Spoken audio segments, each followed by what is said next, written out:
Imagine the scene in high definition.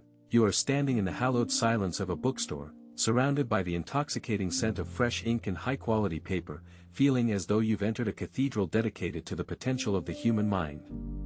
You walk past the mahogany shelves, and suddenly, a specific spine catches your eye, perhaps a dense philosophical treatise, a cutting-edge guide to neurobiology, or a massive historical biography, and in that moment, something profound shifts inside you. You aren't just looking at a physical object made of wood pulp and glue, you are looking at a portal to a version of yourself that is smarter, deeper, and more capable than the one who walked through the front door 10 minutes ago. As you take it to the counter and hear the satisfying click of your card payment, a rush of dopamine floods your system, signaling to your brain that the mission is accomplished. You bring the book home with a sense of triumph, place it atop a growing, dusty mountain of similarly ambitious volumes, and then, nothing happens. The book sits there for months, becoming a permanent fixture of your interior design, a silent witness to a life you promised to start but haven't quite found the time for. This is the Japanese art of Tsundoku, the practice of accumulating reading materials that eventually pile up without being read. But beneath this poetic term lies a complex, multi-layered psychological battlefield where our primitive instincts for resource gathering clash with our modern, exhausted cognitive reality. We are all building a graveyard of good intentions, and here at Thinking 2.0, we have to ask, why is our desire to own knowledge so much more powerful than our willingness to actually consume it? The first and most obvious culprit in this intellectual hoarding is the massive, shimmering gap between the chemistry of acquisition and the chemistry of consumption. From a strictly neurobiological perspective, buying a book and reading a book are two entirely separate activities that live in different neighborhoods of your brain. When you are in the bookstore, your reward system is operating on pure anticipation. The act of purchasing triggers a massive dopamine release because your brain makes a fundamental cognitive error. It equates the ownership of the information with the mastery of it. In that split second at the cash register, your brain whispers a seductive lie. Now that we have the book, we are the kind of person who knows what's inside it. It feels like an immediate upgrade to your operating system, a shortcut to genius that requires no actual labor. However, the moment you get home and sit down to actually read those 500 pages of dense text, the dopamine of the new evaporates, replaced by the high metabolic cost of deep focus. Reading is work. It requires silence, sustained attention, and the uncomfortable realization of your own limitations. Your lazy brain, always looking for the path of least resistance, looks at the mountain of text and then at the infinite, low-effort dopamine of your social media feed, and the choice is made for it. You've already had the high of the purchase. The actual reading feels like a chore you'll save for a better version of yourself who isn't so tired after work. This leads us to the profound conflict between your ideal self and your real self, which is the spiritual heart of the Tsundoku phenomenon. Psychologists often point out that we don't just buy products, we buy identities and the symbols that represent the life we wish we were living.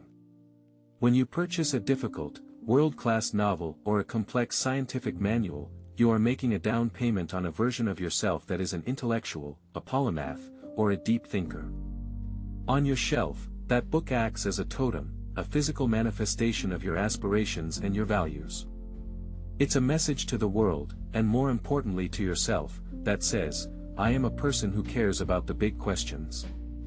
But the real self, the one who has to actually navigate the stress of a modern Tuesday, is often too drained to live up to the expectations of the ideal self. Each unread book becomes a monument to a life on hold, a silent promise that, someday, when I have enough quietude and enough mental bandwidth, I will finally become the person this book deserves. We are essentially buying books for a mythical, future version of ourselves who has infinite time and zero distractions, while our current selves are just trying to survive the day. The shelf is not just a collection of paper, it's a gallery of all the different people we hope to become, each unread volume representing a path we haven't taken yet. The expansion of our unread libraries is also driven by the Diderot effect, a social phenomenon where the acquisition of one new, high-quality item creates a spiral of consumption to match its perceived status. Denis Diderot, the French philosopher, famously described how receiving a beautiful new robe made him realize his old furniture was no longer good enough, leading him to replace everything in his house to maintain a sense of harmony. In the world of books, this intellectual expansionism is even more aggressive. You buy one book on Stoicism, which mentions a concept in Roman history, which makes you feel like you need a book on Marcus Aurelius to truly understand the context, which then requires a book on the fall of the Republic. This creates an intellectual arms race against your own perceived ignorance. In an era of terrifying information oversupply, we suffer from an acute form of intellectual FOMO, the fear of missing out on the one key piece of knowledge that will make everything click. Your bookshelf becomes a defensive fortification, a literal barricade made of paper that you build to protect yourself from the realization of how little you actually know. You are frantically gathering resources, hoarding intellectual fuel for a fire that you haven't yet found the spark to light, terrified that if you stop collecting, you will forever remain behind in a world that is moving too fast for anyone to keep up. However, we shouldn't view Tsundoku as a pure failure of willpower. There is a surprisingly profound and positive side to the unread pile, famously conceptualized by Nassim Taleb as the anti-library. Drawing on the habits of Umberto Eco, who owned 30,000 books but had only read a fraction of them, Taleb argues that read books are actually far less valuable than unread ones. A library should not be a trophy room or an ego-boosting list of your past accomplishments. It should be an investigative tool, a constant, humbling reminder of the vast, shimmering ocean of things you do not know. When you look at your shelves and see titles you haven't mastered, it keeps your ego in check and your curiosity alive. It forces you to remain a student of the world, acknowledging that your mind is a work in progress rather than a finished product. In this light, Tsundoku is not a sign of laziness, but a sign of a vibrant, healthy intellectual appetite that is simply larger than the constraints of human time. Your unread books are like a private external hard drive, a physical cloud storage of potential insights that are waiting for the right moment to be accessed. They create an environment of possibility, ensuring that no matter how much you grow, there is always a higher peak to climb and a deeper mystery to solve. So, how do we reconcile the guilt of the unread pile with the joy of the intellectual hunt?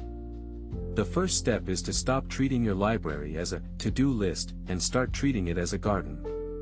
In a garden, you don't feel guilty that you haven't eaten every single leaf or smelled every single flower at every moment. You simply enjoy the fact that the beauty and the shade are there when you need them. You must learn to forgive yourself for the books that will never be finished, realizing that your time is the most expensive currency you have, and you are not obligated to spend it on a text that doesn't resonate with you.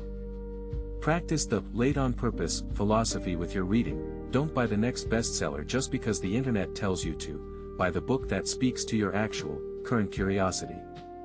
If a book doesn't grab you in the first 50 pages, give yourself the radical permission to put it down and let it be intellectual decor until a different season of your life arrives. Here at Thinking 2.0, we believe that a healthy mind is one that embraces the unknown rather than trying to colonize it.